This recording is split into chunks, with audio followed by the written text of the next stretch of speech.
اچھا، ماں باپ کے حوالے سے ایک سوال ہے، سورہ بنی اسرائیل کی آیت جس میں ماں باپ کو اف تک نہ کہنے کا حکم۔ اب آج کل کے حالات میں میرے سے بھی ہوا ہے یہ کہ والدین سے ہم کہتے ہیں کہ آپ چپ کر کے بیٹھ جائیں، آپ کو نہیں پتا، آپ اس معاملے میں نہ بولیں، تو کیا یہ بھی استغفر اللہ تو بولی اللہ تعالیٰ معاف کرے، یہ کبھی بھی الفاظ نہیں استعمال کرنے چاہیے ماں باپ کے لیے۔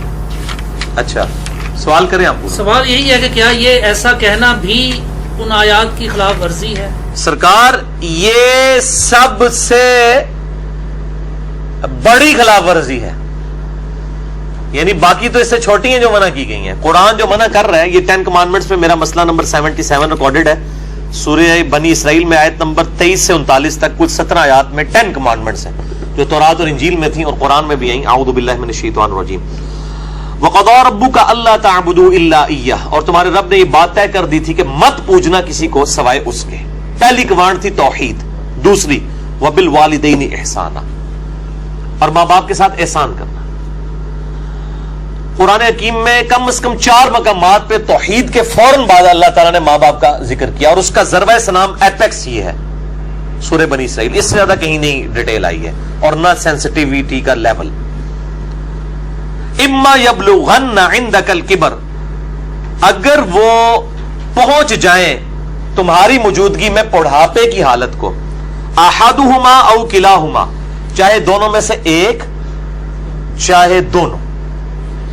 وہ صحیح مسلم میں حدیث ہے، آپ صلی اللہ علیہ وآلہ وسلم نے فرمایا کہ برباد ہو جائے وہ شخص جس کو ماں باپ دونوں یا دونوں میں سے کوئی ایک بڑھاپے کی حالت میں ملے اور ان کی خدمت کر کے جنت نہ کما سکے۔ یہ صحیح مسلم میں ہے، مسلم میں تو اتنی ہی ہے، لیکن ترمذی کے اندر اور مستدرک للحاکم میں وہ بڑی ڈیٹیل حدیث ہے کہ آپ صلی اللہ علیہ وآلہ وسلم 3 سیڑھیاں چڑھے، پہلی سیڑھی پہ فرمایا آمین، پھر دوسری پہ آمین، پھر تیسری پہ آمین۔ پوچھا گیا تو آپ فرمایا کہ جبرائیل علیہ السلام آئے تھے، انہوں نے کہا کہ آپ اللہ کے رسول صلی اللہ علیہ وآلہ وسلم میری دعا پہ آمین کہیں کہ برباد ہو جائے وہ شخص جس کے سامنے آپ کا ذکر ہو اور وہ آپ پر درود شریف نہ پڑھے، اللہم صلی علی محمد وعلی آل محمد۔ تو میں نے کہا آمین۔ پھر انہوں نے کہا کہ برباد ہو جائے وہ شخص کہ جس کو ماں باپ یا دونوں یا دونوں میں سے ایک کو بڑھاپے کی حالت ملے، ان کی خدمت کر کے وہ جنت تک کما سکے، میں نے کہا آمین۔ اور تیسرا، برباد ہو جائے وہ شخص جس کو رمضان کا مہینہ ملے اور وہ اپنی مغفرت نہ کروا سکے، آپ نے فرمایا آمین۔ مختلف طریق میں یہ ترتیب ڈیفرنٹ ہے، بہرحال یہ تینوں باتیں۔ اور مسلم شریف میں اتنے الفاظ ہیں، وہ صحیح مسلم میں کہ برباد ہو جائے وہ شخص جس کو ماں باپ دونوں یا دونوں میں سے ایک بڑھاپے میں ملے اور وہ ان کی خدمت کر کے بخشش نہ کر سکے۔ یہ تو ایک ہے، یہ سائملٹینیس کنٹراسٹ۔ دوسری طرف یہ ہے کہ اگر وہ پہنچ ہی جائیں تمہارے سامنے دونوں یا دونوں میں سے ایک بڑھاپے کی حالت میں، فلا تقل لہما اف، ان کو اف تک بھی مت کہنا۔ اف کی ٹرانسلیشن پنجابی میں ہو سکتی ہے ہاں۔ یہ آپ کہہ رہے ہیں کہ جی تسی یہ کہو جو چپ کر کے بیٹھے رہو، تانوں نہیں پتا، یہ تے اللہ دے بندے ہو، یہ تے گال ہے، اللہ دے نزدیک تو اتنی بڑی یہ چیز ہے۔ اللہ تو کہہ رہے ہیں کجربی سے یہ بھی نہیں کہنا ہو، یعنی وہ بات کر رہے ہو اور آپ ان کو صرف اتنا رسپانس کرتے ہیں، یار بس ایویں لگے ہوئے ہیں، یہ بھی نہیں، جملہ بھی نہیں بولتے، آپ کہتے ہیں ہاں تاک لے، یہ بھی یہ اس کو منع کیا گیا ہے، وہ تو بہت بڑی بات ہے۔ ان کو اف تک بھی مت کہنا، ولا تنہرہما، اور ان کو مت جھڑکنا، وقل لہما قولا کریما، اور بات بڑی نرمی سے ان کے ساتھ کرنا، واخفض لہما جناح الذل من الرحمہ، اور اپنے عاجزی کے ساتھ کندھے جھکا کے رکھنا ان کے سامنے۔ یعنی آپ غیر اللہ کے سامنے جھک نہیں سکتے اتنا کہ آپ کے ہاتھ گھٹنوں تک لگ جائیں، ماں باپ کے سامنے بھی آپ اتنا جھکیں کہ ہاتھ گھٹنوں تک نہ لگیں، یعنی حالت رکوع نہ بنے، اس سے پہلے یعنی آپ نے ایسے ان کے سامنے رہنا، جی ابا جی، جی امی جی، اس طرح اپنے عاجزی کے ساتھ کندھے جھکا کے رکھنا۔ وقل رب ارحمہما کما ربیانی صغیرا، اور ان کے لیے دعا کرنا ہے رب ان دونوں پر رحم فرما جس طرح بچپن میں انہوں نے مجھے رحم کر کے پالا تھا۔ اور یہ وجہ بھی بتا دی کہ بچپن میں چونکہ انہوں نے پالا ہوا ہے، سب سے لاچار انسان کا بچہ ہے۔ بلی کے بچے کو آپ اس ٹیبل پہ رکھ دیں نیچے نہیں گرے گا، اور انسان کا آپ سال کا بچہ بھی رکھ دینا، وہ اگر کروٹ لیتا ہے وہ گر پڑے گا، اس کو نہیں عقل کہ میں نے نیچے گرنا ہے یا نہیں گرنا، اتنا لاچار ہے انسان۔ اسی لیے انسان کے ماں باپ کو اتنا حق دیا گیا، چاہے وہ مشرک ہی کیوں نہ ہو، دنیاوی معاملے میں ان کے ساتھ معروف طریقے سے چلنا ہے۔ یہ حضرت لقمان کی جو نصیحت ہے، میرا بھی وہ لیکچر بھی ریکارڈ ہوا ہے، مسئلہ 176 میں نے بتایا۔ ربکم اعلم بما فی نفوسکم، یہ آپ کی بات کا جواب آ رہا ہے، تمہارا رب خوب جانتا ہے جو تمہارے جی میں ہے.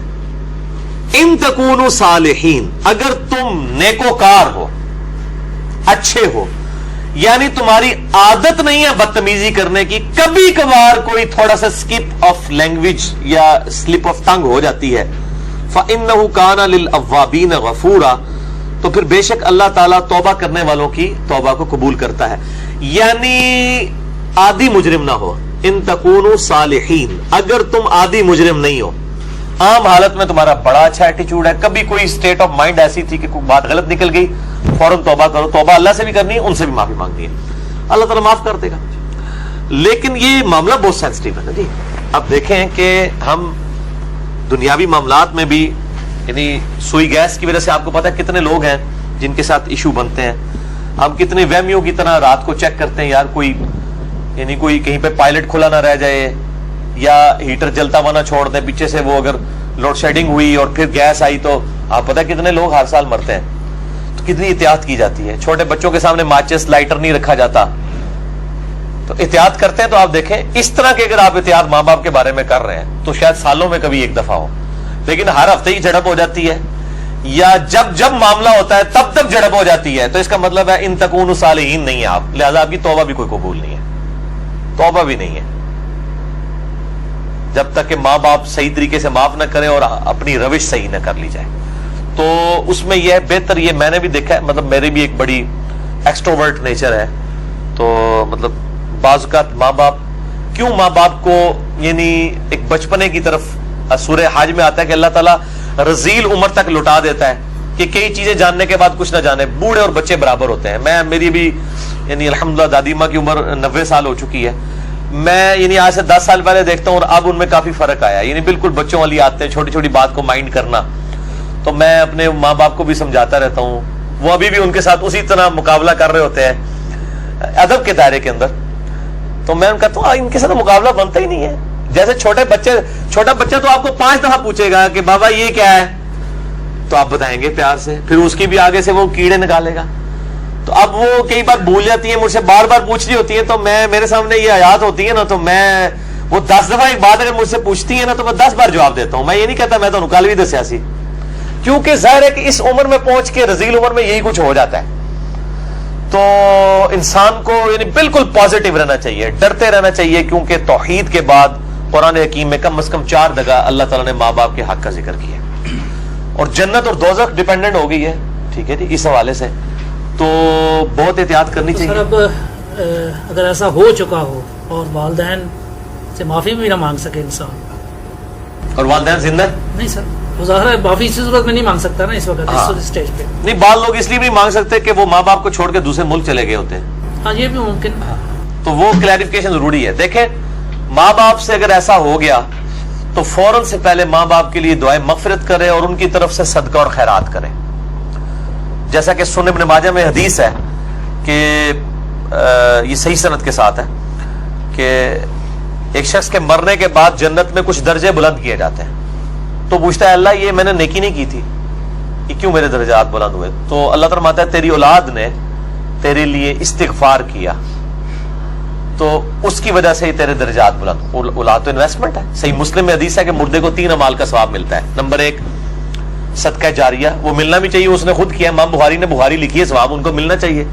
میری اب ویڈیوز ریکارڈ ہو رہی ہیں, میرے مرنے کے بعد بھی لوگ دیکھیں گے, اس کا ثواب مجھے ملنا چاہیے کیونکہ میں نے الحمدللہ اس پہ محنت کر کے اللہ کے لیے اخلاص کے ساتھ ریکارڈنگ کی ہے, تو میرا ہی عمل ہے, مجھے مل رہا ہے, مرنے کے بعد بھی ملے گا. نمبر 2 علم کی بات, جیسے امام بخاری نے اب صحیح بخاری لکھی ہے تو وہ علم لوگوں تک پہنچایا ہے, ان کو مرنے کے بعد بھی ثواب ملے گا. کسی نے مسجد کے اندر کوئی پنکھا لگوایا ہے, صدقہ جاریہ ہے, مرنے کے بعد ثواب ملے گا. اور تیسرا کہا گیا نیک اولاد, نیک اولاد جو دعا کرتی ہے, نیک اولاد جو صدقہ کرتی ہے. مسئلہ نمبر 74 میرا بڑے لوگ دیکھ چکے ہیں, 1 لاکھ سے زیادہ اوپر اس کے ویورز ہیں اور اس کے کلپس تو لاکھوں تک ہیں. اس میں نے بتایا ہے کون کون سے موڈ ہیں میت تک نفع پہنچانے کے. صدقہ و خیرات ماں باپ کی طرف سے کریں تو انشاءاللہ قیامت الدین اللہ تعالیٰ آپ کے ماں باپ کو آپ سے راضی کر دے گا. جب ان کو مرنے کے بعد آپ کی دعاؤں سے نفع ملے گا تو بڑے خوش ہوں گے کہ ہمارے بچوں نے ہمیں مرنے کے بعد یاد رکھا, اور آپ کی دعاؤں کی برکت سے اگر وہ مشکل میں ہے مرنے کے بعد خدا نہ خواستہ اور وہ آسانی میں آ جاتے ہیں, اور اگر وہ آسانی میں ہے تو اس سے زیادہ آسانی میں چلے جاتے ہیں, تو وہ خود بخود آٹومیٹکلی خوش ہوں گے کہ میرے پتر نے میرے واسطے کیتا ہے, تو اللہ تعالیٰ ان کو راضی کر دے گا. اور ایک دوسری حدیث جو ابو داؤد میں ہے کہ ماں باپ اگر مر جائیں تو ماں باپ کے قریبی رشتہ داروں کے ساتھ اس نے سلوک کرو. ماں مر گئی ہے خالہ کے ساتھ اس نے سلوک کرو, باپ مر گیا تو چچا اور تایا کے ساتھ اس نے سلوک کرو. ایکویلنٹ وہ بھی چیز ان کے لیے آرام کا باعث ہے. اور دعا کریں, یہ جو دعا میں نے پڑھی ہے رب ارحمہما, اے رب ان دونوں پر رحم فرما, کما ربیانی صغیرا, اے اللہ جب میں بچپن میں چھوٹا بچہ تھا جس طرح انہوں نے مجھ پر رحم کیا تو بھی ان پر رحم فرما. یہ آپ تشہد میں دعا لازم کریں, ہم تو مانگتے ہیں چاہے ماں باپ زندہ ہیں مر چکے ہیں, دونوں صورتوں میں ماں باپ کے لیے دعا کرنی ہے. ہم لوگ سمجھتے ہیں بندہ مر گیا ادھر سے دعا کرنی ہے, اور بھائی زندہ ہے جڑا یا مر گیا, دونوں صورتوں میں دعا تو کرنی. دعا کی ضرورت تو زندوں کو زیادہ ہے, اس لیے کہ مرنے والے تو چلے مر گیا, زندے بندے جو ہے وہ اس کے پاس تو چانس ہے کہ وہ اللہ کی طرف لوٹ آئے اور وہ گمراہی کا راستہ چھوڑ کے اچھائی کا راستہ, اور اگر اچھائی کے راستے پہ تو استقامت اختیار کرے تو دعا کرنی چاہیے.